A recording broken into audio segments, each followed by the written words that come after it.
Hello, class. Welcome to a Teacher's History of the United States. Thanks so much for joining me again today. Did you know those in New England who were of higher social status believed their status was ordained by God, thus justifying their larger land holdings? That education was actually mandatory in Massachusetts and Connecticut in the 17th century. Harvard was founded in 1636. 1636. The English traded valuable European goods for conch shells. And the colony of Rhode Island accidentally received its name, which you probably figured. Don't worry, we'll clear all that up. So did you know all of this? Maybe, maybe not. Get your notebooks out because today we will learn that and more in episode 15, New England Society and the Pequot War.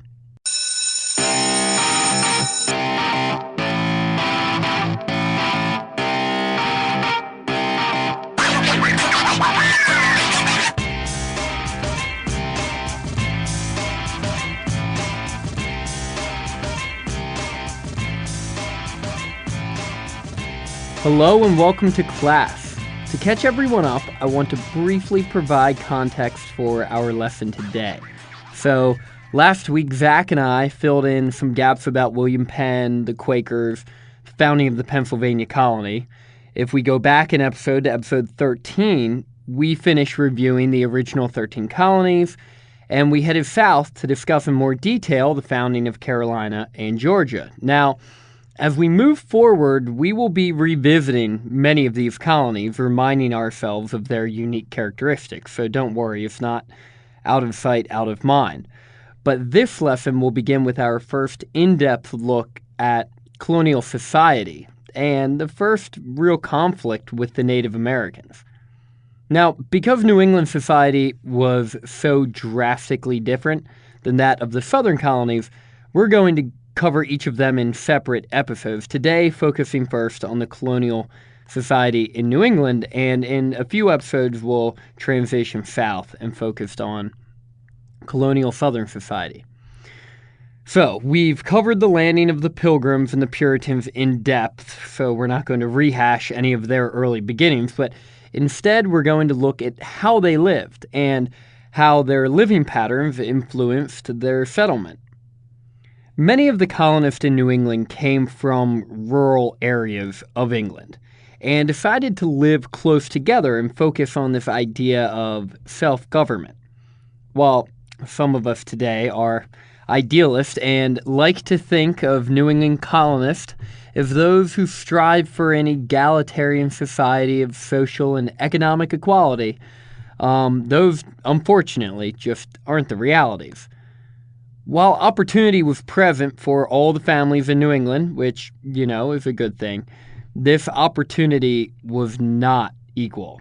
The wealthier families, or families of a higher social status, and usually that was derived from whatever their social status was in England, they were usually the ones with the better relationship with the proprietor of the town, and they often received a larger land plot, or the land plots with better location for farming or trade. Thus, these land plots were proportional to the social status of the families. Many New Englanders believed that in order to have a properly functioning community, there needed to be this social structure, and that those of the higher social status were, like I mentioned earlier in this podcast, ordained by God. Thus, their larger land plots were justified, which, of course, is super convenient for all of the wealthy colonists with large land plots. New England was primarily comprised of small villages centered around a meeting house, which was the religious, economic, and even political center of the village or the town. While the wealthier members of the colony received these larger land plots, and I want to point out that by doing this, they're creating a seemingly perpetual cycle of social stratification. The rich will stay rich, and the poor will really have a difficult time succeeding in their own right. But it's not like the poor of New England had nothing. They still received 5 to 10 acres of land, some of them even with voting rights in the town meeting. And the town meeting is the institution of local government in colonial New England. So even though there clearly was not equality and opportunity, there certainly, like I mentioned, was still opportunity, more so than in the Chesapeake or in the South. In fact, on top of this, education was mandatory in both Massachusetts and Connecticut. Harvard was founded as early as 1636. And actually, when Harvard was founded, it primarily trained Puritan ministers so they could be more literate and effective communicators in preaching the Word of God. And Harvard had North America's first printing press. So there you go. Some Harvard trivia for you. Pretty cool stuff. Anyway, the realities of land ownership and social structure now established, let's take a moment and look at family life in New England.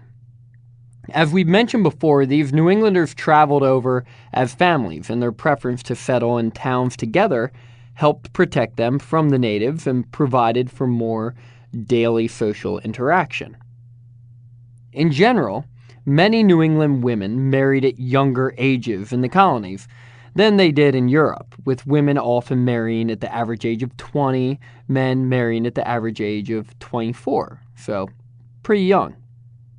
These marriages were deliberately arranged with families of higher social status, usually doing everything they could to maintain their social, political, and economic influence for future generations. So they would set up their son or daughter with a man or woman who is of the same social class. Women who were married to colonial New England men earned the title goodwife. This was sometimes shortened to goody, so anytime you hear someone reference a woman with goody at the beginning of it, it's sort of like a New England colonial version of Mrs. New England society practiced the act of coverture, which means that when a woman married a man, the two became one legally. The woman's identity was actually subsumed by her husband. And we see lingering remnants of this today, with women often taking the last name of their husband. Back then, though, the women had no choice. They had to do it. And no hyphenations. In this partnership, the women would stay at home and take care of the housework. Sometimes they go into town to trade for certain products, but not very often. They were also responsible for things like making butter, slaughtering animals for meals, picking fruit and vegetables, and making bread. And don't forget about laundry. I mean, laundry sucks now. 350 years ago, it was literally an all-day event. But in the end, they were always subordinate to their husbands. Lucy Winthrop, wife of John Winthrop, said the following about her status. Quote, "I am but a wife, and therefore it is sufficient for me to follow my husband. A true wife accounts for subjection, her honor, and freedom." End quote. As you can see, women, willingly or not, lived a life of subordination. They could not vote, they could not hold office, they could not own property, and they could not enter into contracts. When their husbands were away, they were sometimes given more power over the business and the land, but in general did not regularly retain any of these powers. Nonetheless, women were still very much respected in New England society. Their role in the house was important, and people recognized that. On top of that, women were still able to earn church membership no matter how wealthy or successful their husband was or wasn't. This will become very important to female identity in many of these New England towns. See, the closeness of the town and participation in the church did have one negative impact, though. Social interaction was critical in these areas, and with that, as I'm sure you can imagine, gossip ran rampant in many. Usually this idle gossip was the best way for people to stay entertained. Many townspeople in New England felt it was their responsibility to hold everyone accountable. And this gossip, I mentioned, it was idle gossip. Really, when you think about it, though, it wasn't idle gossip. It was powerful, and it reinforced the social roles and social status of those in the community. I mean, some seriously impactful mean girl stuff was going on in the late 17th century. Because of this powerful gossip, reputations were both important and, at the same time, very fragile, a precarious reality for some New England women. This gossip played an undeniable role, as you may know, in the Salem witchcraft trials in New England in 1692. And that's actually an event we're covering in much more detail in 2 episodes. Episode 17 will have an extra credit on the Salem witchcraft trials, which I'd love for you to check out. I really, really like it. With the ever-increasing immigration into the New England area and this distribution of land plots, it's no surprise to anyone that these New England towns and villages started slowly creeping further and further west, coming into conflict with more Native American populations. Now, there was quite a bit of land available if you remember the smallpox epidemic of 1616 and 1617, the one that opened up land to the Pilgrims when they landed in 1620. Just to remind you, this likely killed somewhere between half and 3/4 of a Native American population in New England. By 1634, there were really only a few thousand members of the Pequot tribe left in New England, with only about 15,000 natives in total in the New England region. Beginning in 1636, so this is just 6 years after the arrival of the Puritans at Massachusetts Bay, conflict began to arise between this still relatively powerful Pequot tribe and the New England colonists, which we'll cover in just a moment. Hey everyone, thanks again for taking the time to check out the podcast. I have one specific request of you this week. If you're enjoying the podcast and if you're learning along with us, think of one person you know who would really love the podcast and would be interested in what we talk about. And please, between this episode and next episode, please tell that person about the podcast so we can get as many people as possible learning as much as they can about the history of the United States. And if you're able to do that, reach out to me on Twitter @ATeachersHist or on Facebook and let me know you did. Of course, if you have any questions, shoot me an email, chris@ATeachersHistory. All right, let's get back to the lesson. So in 1636, like I mentioned, this conflict began, and surviving the epidemic of the 16 teens, the Pequot were weakened, but like I mentioned, still relatively powerful in New England. Up to this point, the Native Americans in New England and the English have had a fine relationship with each other. It had been mutually beneficial and for the most part peaceful. The Pequot people lived along the Connecticut coast and were a powerful and feared native community. They had economic and political force in the southern New England region. The Pequot wanted English goods like cloth, axes, tools, etc., and in return, the English wanted wampum and fur. Wampum were shell beads made from the conch and the quahog shell, and since the Pequot lived along the coast, they controlled the wampum supply. Now, you might be wondering, why would the English want shell beads from the Native Americans? Well, this wampum was valuable currency in many native societies and could be exchanged for furs further inland. As trading relationships expanded, the English found themselves forming relationships and allying with both the Mohegan and the Narragansett tribes, which just so happened to be traditional rivals of the Pequot. So you can see this is not going to go over well. Amidst rising social and economic tensions, 2 different English colonists were believed to have been killed by members of the Pequot tribe. The Pequot refused both times to provide the English with the alleged killer or killers or really help them solve the crime in any way.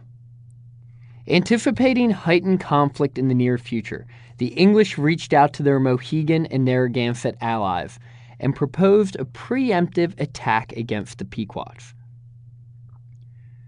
There had been a few small clashes with the Pequots on Block Island and a couple other towns in Connecticut, and the English wanted to nip this in the bud as best they could. On a side note, many historians believe that the name Rhode Island, the name of the colony, actually came from Giovanni de Verrazzano in 1524, when he was referring to present-day Block Island, which is an island off the coast of the present-day state Rhode Island. Eventually, Rhode Island became the adopted name for the colony, and Block Island was named, Block Island. And in case you are a little confused, Rhode Island is not actually an island, and if you thought it was, don't worry, now you know, and that can be your little secret, and I'm serious when I tell you to keep that a secret. Anyways, in May 1637, the Pequot War had officially begun, and the English made their preemptive strike at Mystic River. The massacre at Mystic River, which is how this event is often referred, was significant when considering the future of the relationship between the natives and the English in the New England region. Some historians have even argued that this event changed the relationship between the colonists and the natives forever, while others aren't quite ready to make that claim. But keep that in mind as we move forward when we talk about this Pequot War conflict and just how much of an impact it could have had on future New England society. In the middle of the night on May 26, 1637, the English and their native allies secretly attacked a Pequot village. This is the massacre at Mystic River. Likely, it is believed that the native allies only agreed to do this if women and children were spared, which makes sense. But after fierce resistance from the Pequots initially, the English, led by John Mason and John Underhill, decided to burn the village to the ground. This likely was not their original plan, but one deemed to be necessary in the heat of battle. Some claim that the English then hunted down the survivors and did their best to wipe out the rest of the Pequots. The massacre at Mystic River took only about an hour, with the Mohawk helping them wholly defeat the Pequots in the coming weeks. As the 17th century progressed, the English found many of their relationships with native tribes strained, including the Mohawk and the Narragansett, given their brutal treatment of the Pequot natives at Mystic River. In addition to this, the beaver was going extinct. And fur? Well, that was beginning to go out of style. Wampum had become devalued, and the English, as the 17th century progressed, settled on one thing they wanted more than any other, and you may have guessed it, native land. And that's where we'll leave off this week. The English have defeated the Pequot, and they will soon look west to try to supplement their rising immigration with the seizure of more native land. Thanks for listening, and hopefully now you can take pride in knowing just a little bit more about the history of the United States. Class dismissed.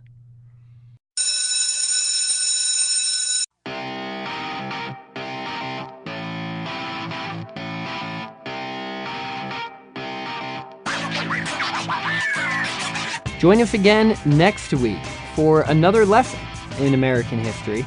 This time we'll be fast-forwarding about 40 years in New England history, and we'll be covering a larger conflict between the New England colonists and the Native Americans, known as King Philip's War.